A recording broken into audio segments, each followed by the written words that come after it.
Hey guys, this is Shane and welcome to my Curator of the Lost channel. Today, if you haven't been following, I've got some bad news. It's July 14th, 2024, and postage rates have some of them have already gone up, but on the 14th of July 2024, media mail increases again. We've got around a 50-cent increase. It varies a little bit as weight goes up, but you know, that old adage of the only two certainties in life are death and taxes. I think we can add postal rate increases. So let's talk about what that means and maybe some strategies or things that we need to consider and what I've had to do personally. So first off, you know, media mail in general for me I felt like it's always been one of the best values around, right? Real heavy stuff, books. If you had to ship those traditionally, if you had to ship those, you know, priority, or you couldn't even ship them what was first class, which they don't even have anymore. It's the ground advantage. It would be very expensive for buyers, and I think it would directly impact our business because as booksellers, because you know if the shipping costs get, you know, too high, then people aren't going to want to buy books online, right? So it's always an issue. But media mail's always been, you know, it's weight based. It didn't matter if you were shipping to the town next door to California, it was the same rate. But over the years, I can remember, you know, the first time I started selling books from 0 to 1 pound, I think it was the rate was for a box, if it was less than a pound, was I'm just getting choked up thinking about it. It was like $2 and something, right? Well, it was $4.13 for something that was just 0 to 1 pound. With the 50-cent increase, the cheapest 1 pound or less book is going to cost you $4.63 starting today, July 14th. The something from 1 to 2 pounds is going to cost $5.38, and 2 to 3 pounds is $6.13. So it's going to cost between $5 and $6 roughly to ship most books. You know, if it's heavier, it's going to be more, but most books are going to be in that 1 to 3 pound range. And you know, you're talking $5 to $6 to ship that. That's added to cost. So what can you do about it? Well, the short answer is nothing, right? But there are a couple of strategies that you can use to sometimes get some surprise value, sometimes and more importantly, just to cover yourself. So first off, let's talk about always check something for some surprise value. If I have some books that are really heavy, and anymore, I'm always checking this, is I'm checking the Postal Service, the USPS ground advantage rate. Increasingly, we're getting where for heavy items that are fairly thin, like books, you can get into some of this cubic pricing and this ground advantage by weight or ground advantage cubic pricing, which takes into account the weight and the dimensional size of what you're shipping. And ground advantage can actually be less than media mail in some situations. So I think one strategy is to always check out ground advantage. Also, if you can qualify for, you know, if you have an eBay store, if you can qualify, you know, I hate to say this, but I've had an eBay store for so long.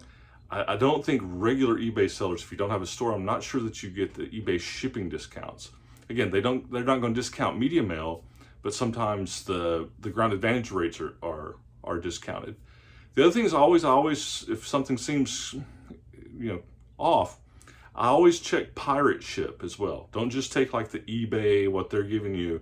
You can check pirate ship. It's pirate ship and get an account. It's very easy to use. It pulls in your eBay listings, and sometimes you can get a better deal there, especially if something's heavy and thin. You know, it's kind of bizarre. I've been surprised in the last 6 months, though, actually probably the last year since we've had the ground advantage, and I've done a couple of videos in the past, that the ground advantage sometimes can be better than media mail. So it's not always going to work. Simple fact is shipping's going up. But check out ground advantage and check out make sure you're getting your eBay shipping discounts, whatever you have to do that, and check out pirate ship. Those are 3 ways to help you save, okay? But I think the most important thing is for you as a seller, and it's for me, is to, what can you do to make sure you don't get stuck, right? That you don't get bit by unexpected shipping costs. Meaning that what you're charging the buyer, either embedded in your price or passing along with pure shipping, that it's not really what it is, right? So for years, I just did flat shipping, $4 flat shipping. When I would do an eBay listing, my books were $4 flat. They covered supplies, covered everything, right?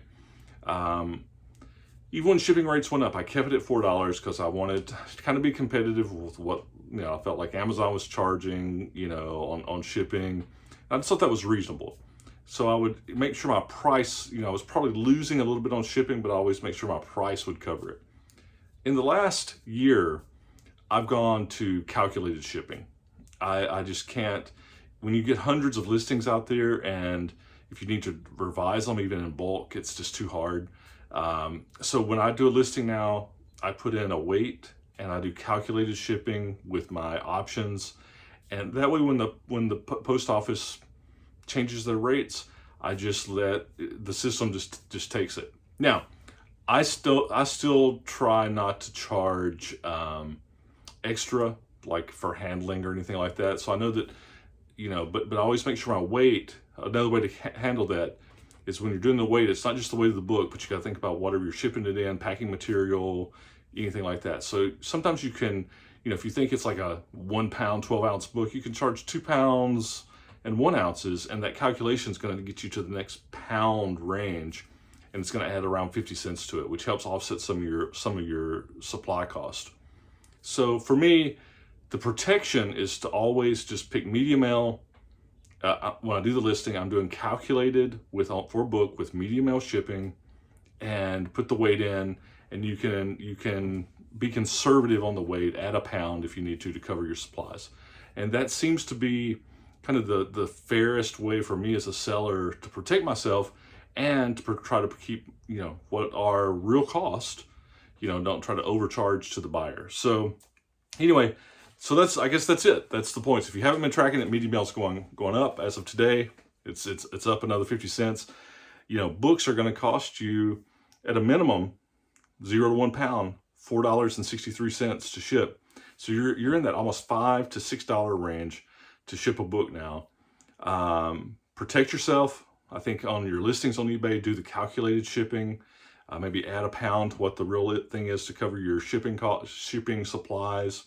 And always make sure that you're checking out the other options like pirate ship, making sure you're getting your eBay shipping discounts, and check out Ground Advantage, because medium L, even though if you list it as medium L, and if you put something out there as medium L, when you get ready to do the shipping, if you find that Ground Advantage is cheaper, you can pick Ground Advantage, and then you can either pocket that, that extra, or you can do a refund back to your buyer, whichever, in the circumstance, whichever you want to do. So anyway, that's it.